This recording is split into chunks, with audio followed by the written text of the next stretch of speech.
Hello friends, સંજયભાઈ Rajyaguru science કોલેજમાં આપનું સ્વાગત છે।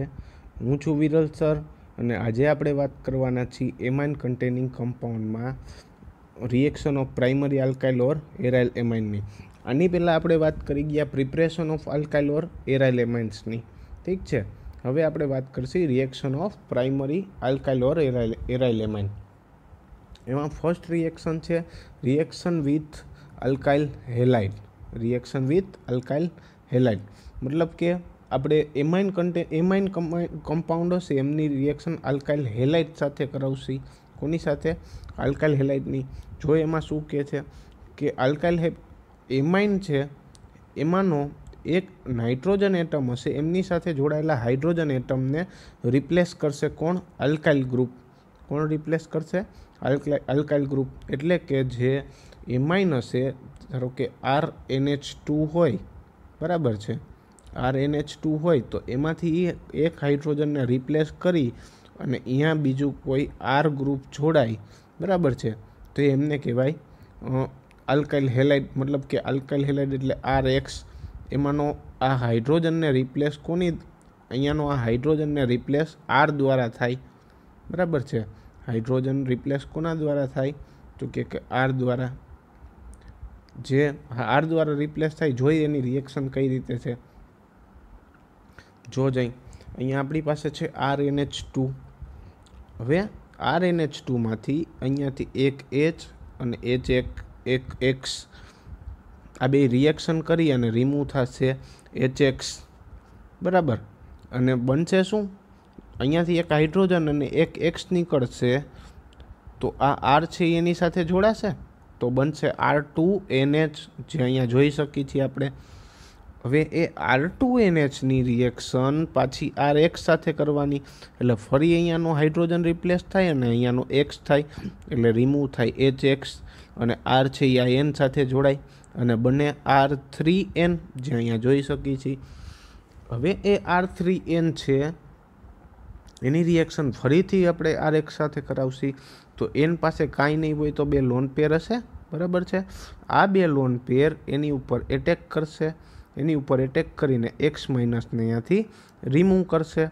X માઇનસને રિમૂવ કરશે એટલે બનશે એવું કે R4N પ્લસ, આટલું બનશે R4N પ્લસ, જે અહીંયા આપણે જોઈ શકીએ છીએ। અને એના ઉપર પોઝિટિવ ચાર્જ આવશે એટલે એ અનસ્ટેબલ હશે, એટલે સાથે છૂટો પડેલો X માઇનસ છે એ સ્ટેબલ રહેશે અને એને કહેવાય ક્વાટર્નરી સોલ્ટ।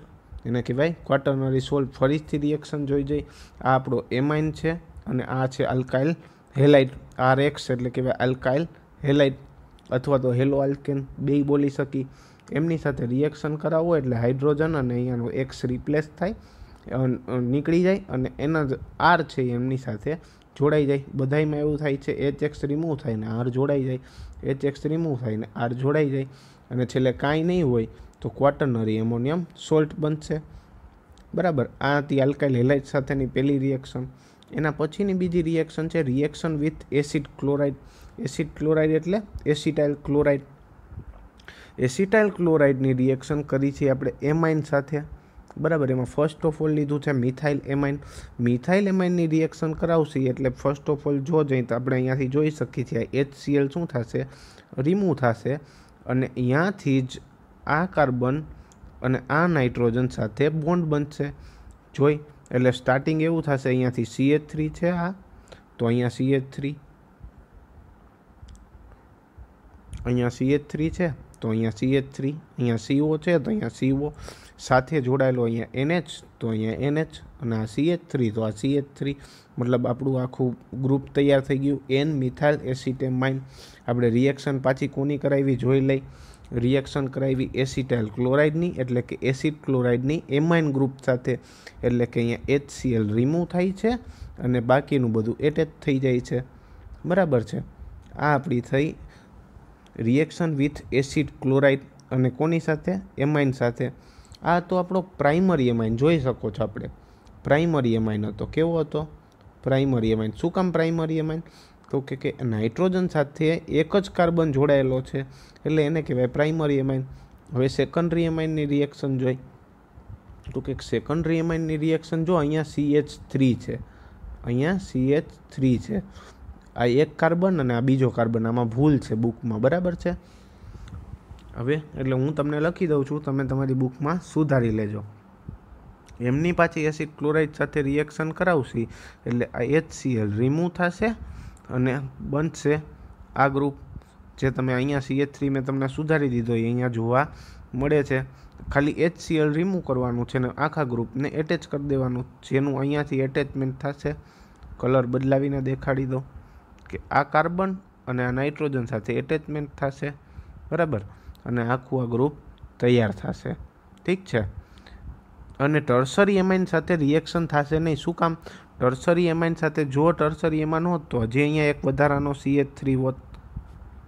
આ વધારાનો CH3 છે તો અહીંયાથી હાઇડ્રોજન તો હવે રિપ્લેસ કરી નહીં શકીએ આપણે. હાઇડ્રોજન રિપ્લેસ નહીં કરીએ એટલે HCl રિમૂવ થશે નહીં, અને HCl રિમૂવ નહીં થાય એટલે કે આપણી રિએક્શન આગળ જશે નહીં. એટલે જો અહીંયા લખે છે tertiary amine do not react with since they don't have replaceable hydrogen, એટલે એના માટે નીકળવા માટેનું હાઇડ્રોજન છે જ નહીં હવે એ ગ્રુપ પાસે, એટલે આગળ રિએક્શન થશે નહીં. આગળ વધી છે reaction with nitrous acid NaNO2.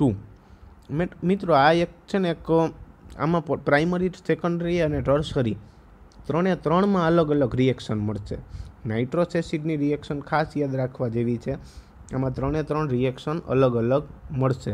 જોઈ કેમ અલગ અલગ મળે છે. ફર્સ્ટ રિએક્શન કરશી RNH2ની HNO2 સાથે, એટલે આલ્કોહોલ મળશે પ્લસ N2 ગ્રુપ છૂટું પડશે અને H2O મળશે. ROH plus N2 plus H2O, એનું એને એક્ઝામ્પલ લીધું છે C2H5 અને NH2. એટલે જો આ પ્રાઇમરી એમાઇન છે, બરાબર, નાઇટ્રોજન સાથે એક જ કાર્બન જોડાયેલો છે, બાકીના બે હાઇડ્રોજન છે. એની HNO2 સાથે રિએક્શન કરશી, બરાબર. આ ઇથાઇલ એમાઇન છે તો ઇથેનોલ બનશે, ઇથાઇલ આલ્કોહોલ બને, બરાબર છે. N2 ગ્રુપ છૂટું, N2 ગેસ છૂટો પડે અને સાથે થાય H2O. આ પ્રાઇમરીની રિએક્શન હતી. સેકન્ડરીની એમાઇનની રિએક્શન આપણે કરાવી છીએ HNO2 સાથે. આ છે સેકન્ડરી એમાઇન અને એની રિએક્શન પાછી HNO2 સાથે કરાવી છે. તો બને છે એવું કે ડાયએઝોનિયમ કંઈક સોલ્ટ બને છે, બરાબર, ડાયએઝોનિયમ ઓક્સાઇડવાળો સોલ્ટ બને છે અને H2O છૂટું પડે છે. એનું એક્ઝામ્પલ છે C2H5N. C2H5 કેટલી વાર છે? જો 2 વખત છે ને, અહીંયા હાઇડ્રોજન કેટલો થઈ ગયો? 1 થઈ ગયો. એટલે આ છે સેકન્ડરી ગ્રુપ અને એનું HONO સાથે રિએક્શન કરાવશી એટલે ડાયએઝોનિયમ, મતલબ NN 2 વખત હોય તેને ડાયએઝો ગ્રુપ કહેવાય, બરાબર છે. NN ગ્રુપ જોડાશે અને એમની સાથે ડબલ બોન્ડો અને H2O છૂટું પડશે. એના પછી આપણે કરાવી છીએ રિએક્શન ટર્સરી આરે R3N, બરાબર. જો આપણે જોયું, આપણે પ્રાઇમરી અને સેકન્ડરીમાં આપણે જોયું કે અહીંયા એક રિપ્લેસેબલ હાઇડ્રોજન હતો. અહીંયા આપણે જોઈ શકીએ છીએ અહીંયાથી એક રિપ્લેસેબલ હાઇડ્રોજન હતો. પ્રાઇમરીમાં જોઈ પ્રાઇમરીમાં 2 રિપ્લેસેબલ હાઇડ્રોજન હતા, પણ ટર્સરીમાં એવું જોવા મળતું નથી કે આમાં હાઇડ્રોજન છે જ નહીં, છે નથી. તો કે એની HNO સાથે રિએક્શન કરાવશી, હવે કંઈ છૂટું પડવા માટે છે જ નહીં, તો બધું થશે શું થશે? માત્ર ને માત્ર એડિશન. એટલે ટર્શિયરી એમાઇનની HONO સાથે, મતલબ કે HNO2 સાથેની રિએક્શન કરાવશી તો એ રિએક્શન માત્ર કેવી હશે? એડિશન રિએક્શન હશે અને એનું બનશે R3NH2 પ્લસ અને NO2 માઇનસ. એને કહેવાય ટ્રાય અલ્કાઇલ એમોનિયમ નાઇટ્રાઇલ, બરાબર છે. એના પછીની રિએક્શન છે reaction with aryl sulphonyl chloride. Sulphonyl chloride એટલે આ ટાઈપનું કંઈક સ્ટ્રક્ચર, આને કહેવાય બેન્ઝીન સલ્ફોનાઇલ ક્લોરાઇડ. આ બેન્ઝીન સલ્ફોનાઇલ ક્લોરાઇડ છે, આનું બીજું એક નામ છે હિન્સબર્ગ રિએજન્ટ. શું છે? હિન્સબર્ગ રિએજન્ટ, જેની રિએક્શન આગળ આવશે. આ બેન્ઝીન પછી SO2Cl છે અને જોઈ શકો છો એમાં જ રાઉન્ડ કરેલું છે, મતલબ કે આપણે રિમૂવ શું કરવાનું છે? HCl, જે ઉપરની રિએક્શન જોઈ ગયા એ ટાઈપનું HCl રિમૂવ કરવાનું છે અને આ ડાયરેક્ટ એટેચ કરી દેવાનું છે, જે N આલ્કાઇલ સલ્ફોનેમાઇડ બને છે. જોઈ શકીએ છીએ જે આપણે અહીંયા, બરાબર, કે જે ઉપરની રિએક્શન જોઈ ગયા આલ્કાઇલ હેલાઇડની, એસિટાઇલ ક્લોરાઇડની, સેમ એ જ ટાઈપની રિએક્શન છે. આ પહેલાં પ્રાઇમરી રિએક્શન જોઈ, હવે આ જોઈ સેકન્ડરી. સેકન્ડરીમાં સેમ થશે, HCl નીકળશે અને NN ડાયઆલ્કાઇલ સલ્ફોનેમાઇડ બનશે અને ટર્સરી રિએક્શન થશે નહીં, કેમ કે અહીંયા Hની જગ્યાએ R આવી જશે. હવે છૂટું પડવા માટે કંઈ વધશે નહીં, એટલે આગળ રિએક્શન જશે નહીં. કોની આગળ રિએક્શન નહીં જાય? તો કે રિએક્શન વિથ એરાઇલ સલ્ફોનાઇલ ક્લોરાઇડની, બરાબર. બેન્ઝીન સલ્ફોનાઇલ ક્લોરાઇડની રિએક્શન ટર્સરી એમાઇન સાથે પોસિબલ નથી. એના પછી આ આપણે જોઈ એરાઇલ અથવા તો આલ્કાઇલ એમાઇનની રિએક્શન. હવે એની કેમિકલ રિએક્શન જોઈ એનિલિન સાથેની. તો કે એનિલિન સાથે ફર્સ્ટ ઓફ ઓલ પહેલી રિએક્શન છે એ આપણે જોઈ છે નાઇટ્રેશન. કઈ રિએક્શન જોઈ છે? નાઇટ્રેશન. તો નાઇટ્રેશન જોઈ આપણે કઈ રીતે છે, NH2 એટલે કે આખું એનિલિન ગ્રુપ છે એનું નાઇટ્રેશન થાય HNO3 અને H2SO4ની હાજરીમાં, બરાબર. ઇન પ્રેઝન્સ ઓફ H2SO4 અને HNO3 રિએક્શન કરાવશે એટલે નાઇટ્રેશન થશે. નાઇટ્રેશન થાય એટલે આપણે ખબર છે NO2 ગ્રુપ એડિશન થાય. NO2 ગ્રુપ ક્યાં થાય? તો કે NH2 ગ્રુપ છે એ કેવું છે? ઓર્થો અને પેરા ડાયરેક્ટિંગ ગ્રુપ છે, જે આપણે ખબર છે. તો NO2 ગ્રુપ છે એ ક્યાં જશે? તો કે ઓર્થો અને પેરામાં. પણ આપણી પાસે તો અહીંયા 3 પ્રોડક્ટ છે. આ પેરા છે, આ મેટા છે અને આ ઓર્થો છે. તો હવે આપણે જોઈ શકીએ છીએ એમાં 51%, 47% અને 2% પ્રોડક્ટ મળે છે, જે આપણે જોઈ શકીએ છીએ. હવે આપણે આ જોતા એક મનમાં વિચાર આવે કે 51%, 47% અને 2% જ પ્રોડક્ટ કેવી રીતના અને કઈ પોસિબલ આવું કઈ રીતે છે? તો આપણે એક જોઈ કેવી રીતના થયું છે. આ તમારું બેન્ઝીન છે, સપોઝ કે આ તમારું બેન્ઝીન છે. અહીંયા ઉપર NH2 ગ્રુપ છે. ફરીથી દોરી દઉં.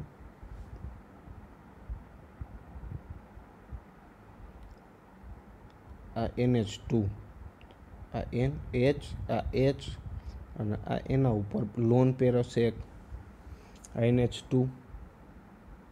હવે નીચે છે 51% વાળી પ્રોડક્ટ NO2, આ N, આ ઓક્સિજન અને આ ઓક્સિજન. હવે ઓક્સિજન ઉપર 2 લોન પેર હોય. કેટલી હોય? 2 લોન પેર હોય. આ ઓક્સિજન ઉપર એ 2 લોન પેર અને આના ઉપર 1 લોન પેર નાઇટ્રોજન ઉપર, બરાબર. હવે લોન પેરના કલર અલગ કરી નાખું છું. અહીંયા લોન પેર, આ લોન પેર, આ લોન પેર, અહીંયા લોન પેર, અહીંયા લોન પેર અને અહીંયા લોન પેર. તો આપણે જોઈ શકીએ છીએ કે આ પ્રોડક્ટ છે કેટલા ટકા છે? 51% પ્રોડક્ટ છે. કેટલા ટકા છે? 51%. તો તમે જોઈ શકો કે જો આખું ગ્રુપ છે, આ આખું ગ્રુપ છે NO2નું. હવે આ ગ્રુપને હું ઉપાડીને આ જગ્યાએ મૂકું તો થોડુંક તમને એવું લાગે કે એક ખૂણામાં 10 જણાને ભેગા કરી દીધા હોય એવું?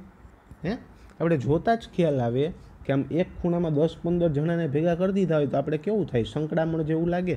તો જેથી કરીને આપણે કેમિકલ ભાષામાં એને કહેવાય સ્ટેરિક ઇન્ટ્રન્સ, બરાબર. સ્ટેરિક ઇન્ટ્રન્સ મતલબ કે આનું યા ઇલેક્ટ્રોનીય વાદળ અને આનું યા ઇલેક્ટ્રોનીય વાદળ જે એકબીજાની જો અહીં આ જગ્યાએ પોસિબલ હોત કે જે 2% વાળી પ્રોડક્ટ છે, મતલબ કે આ જગ્યાએ NO2 હોય, બરાબર.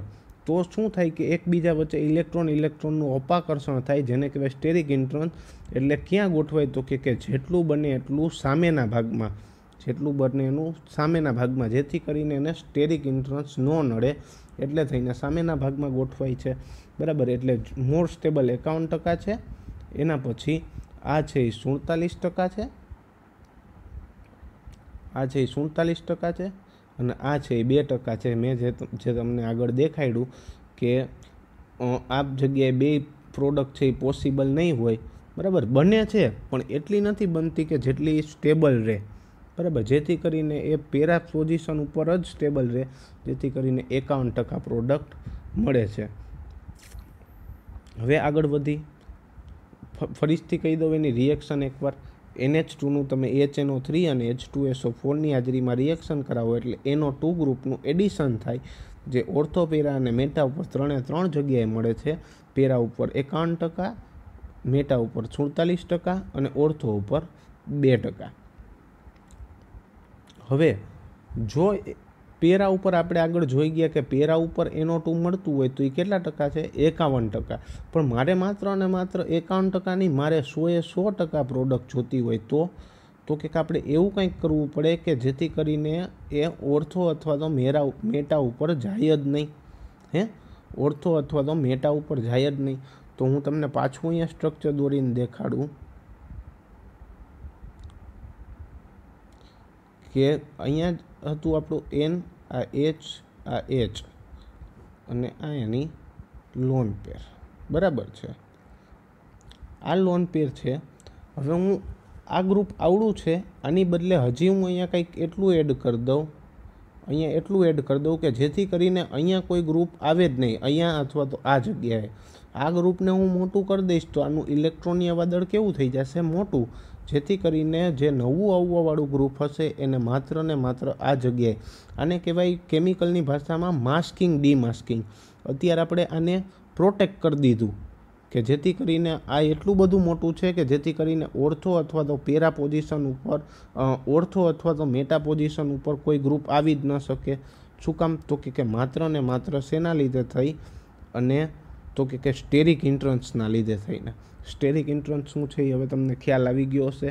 તો કે વન ટાઈપ ઓફ ઇલેક્ટ્રોન, એ બહુ મોટું વાદળ હોય, બહુ મોટું ગ્રુપ હોય, જેથી કરીને ઓર્થો અથવા તો મેટા સ્થાન ઉપર નથી જોડાતું, માત્ર ને માત્ર પેરા સ્થાન ઉપર જોડાશે. આવો જ કન્સેપ્ટ છે. એના પછીની રિએક્શન જોઈ આપણે શું છે. તો કે NH2 છે, મેં તમને કીધું એમ મારે જોઈ છે એ 51% પ્રોડક્ટ જોઈ. આ 51% જે આવતી હતી પ્રોડક્ટ શું જોઈ છે? 100% જોઈ છે. તો કે હું NH2ને પહેલાં કરી નાખીશ પિરિમિડિનની હાજરીમાં એસિટીની લાઇટ બનાવીશ. શું બનાવીશ? એસિટીની લાઇટ. તો કે કોની પ્રેઝન્સમાં? તો કે એસિટાઇલ ક્લોરાઇડની હાજરીમાં. બરાબર. કોની હાજરીમાં કરાવીશ? તો કે એનહાઇડ્રેટ ગ્રુપ એડ કરી દઈશ. જો અહીંયા COCH3 છે જે એડ થશે કોની હાજરીમાં? પિરિડિનની હાજરીમાં. મતલબ આ ગ્રુપ એટલું મોટું થઈ ગયું છે કે જેથી કરીને ઓર્થો અથવા તો મેટા ઉપર કોઈ પ્રોડક્ટ જોડાશે નહીં. હવે પાછું એનું નાઇટ્રેશન કરીશ એટલે NO2 જોડાશે ખરી, પણ કઈ જગ્યાએ? તો કે માત્ર ને માત્ર NO2 ઉપર. હવે જો એની રિએક્શન કરાવી એટલે કઈ એક જ પ્રોડક્ટ મળે છે? માત્ર ને માત્ર NO2 પ્રોડક્ટ. હવે NO2 જોડાઈ ગયા પછી, એક વખત મને એ પ્રોડક્ટ મળી ગયા પછી હવે શું કરીશ? તો કે આ COCH3 ગ્રુપ હતું કે જે મારે નહોતું જોતું, એને હું શું કરીશ? પાછું આટલા ગ્રુપને પાછું રિમૂવ કરી નાખીશ. મતલબ કે જે મેં એડ કર્યું હતું એસિટાઇલ ક્લોરાઇડની હાજરીમાં, બરાબર, એને હું હાઇડ્રોલિસિસ કરાવી અને આ ગ્રુપ છે એને પાછું રિમૂવ કરી નાખીશ. જે હાઇડ્રોલિસિસની મદદથી જેવું ગ્રુપ નીકળશે એટલે પાછું શું થશે? NH2 અને બનશે NO2, જે મારી 100% પ્રોડક્ટ હશે. કેમ કે માત્ર ને માત્ર હવે શું બનશે? તો કે માત્ર ને માત્ર બનશે માત્ર ને માત્ર 4 નાઇટ્રો એનિલાઇન. બરાબર છે, અથવા તો પેરા નાઇટ્રો એનિલિન.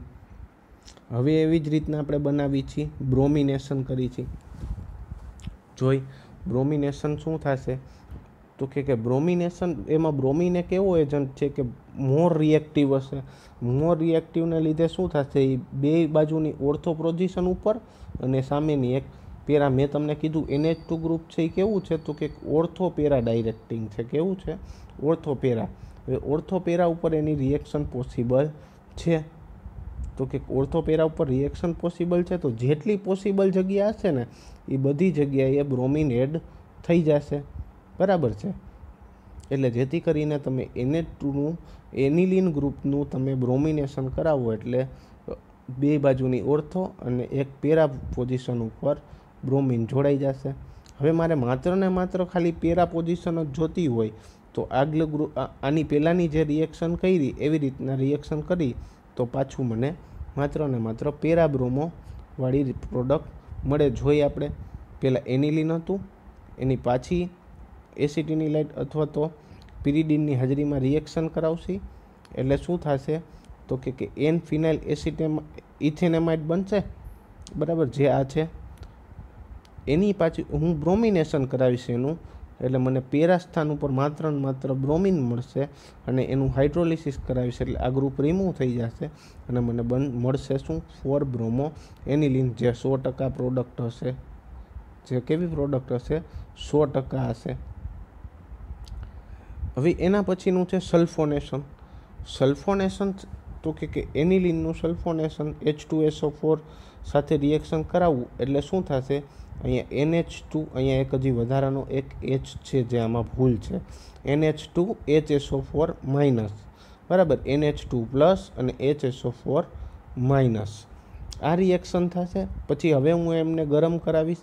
ગરમ કરીશ એટલે અહીંયાથી એક HSO4 છે એમાંનો HSO3 જે આ જગ્યાએ જોડાશે, બરાબર, મતલબ કે અહીંયા HSO4 છે એમાંથી HSO3 એ જોડાશે, અહીંયાથી છૂટવું પડશે ગરમ કરીશ એટલે, અને એની પેરા પોઝિશન ઉપર જોડાઈ જશે, જે સલ્ફોનેશન પ્રક્રિયા કહેવાય, બરાબર છે. એટલે બનશે NH2 અને પેરા પોઝિશન ઉપર SO3H. હવેની વાત છે એ મેન છે, ઝ્વીટર આયન છે હવેનો જે છે એ. હવે આ એટલું થોડું અનસ્ટેબલ હશે જેથી કરીને અહીંયાનો હાઇડ્રોજન, બીજા એક કલરમાં કરી દો, આ હાઇડ્રોજન અને અહીંયાથી શું થશે? આ હાઇડ્રોજન અહીંયા જશે, બરાબર, એટલે બનશે NH3 જે અહીંયા જોઈ શકીએ છીએ NH3 પ્લસ. તો ત્યારે જેવો આ હાઇડ્રોજન અહીંયાથી જશે એટલે અહીંયા બની જશે SO3 માઇનસ. પાછું ઊંધું પોસિબલ થાય તો કે અહીંયાથી H પ્લસ છૂટો પડી અને પાછો અહીંયા H પ્લસ જોડાઈ જાય તો બને SO3H, અને અહીંયા NH3માંથી એક હાઇડ્રોજન હાઈલો જાય તો અહીંયા બને NH2, જે વાયસા વર્ષા છે એકબીજાના. અને જો અહીંયા ઉપર ચાર્જ હોય, બરાબર, તો એને કહેવાય આયન. આપણે જનરલી જોઈ શકતા હોય કે જે જગ્યાએ ચાર્જ હોય, પ્લસ ચાર્જ, માઇનસ ચાર્જ, તો આપણે એને આયનના ફોર્મમાં કહેતા હોય. તો આ છે ઝ્વીટર આયનનું છે સ્ટ્રક્ચર, અને આ બેયમાં એકબીજામાં ઇન્ટરકન્વર્ટેબલ છે એટલે સ્ટેબલ છે, જેને કહેવાય ઝ્વીટર આયન. NH3 પ્લસ અને SO3 માઇનસનું જે આપણે સ્ટ્રક્ચર જોઈ છીએ એને કહેવાય ઝ્વીટર આયન. ઓકે, આ હતી આપણી સલ્ફોનેશન રિએક્શન. કોની? એનિલિનની. એનિલિનની સલ્ફોનેશન એટલે આ બધી થઈ ગઈ એનિલિનની રિએક્શન. Okay, thank you.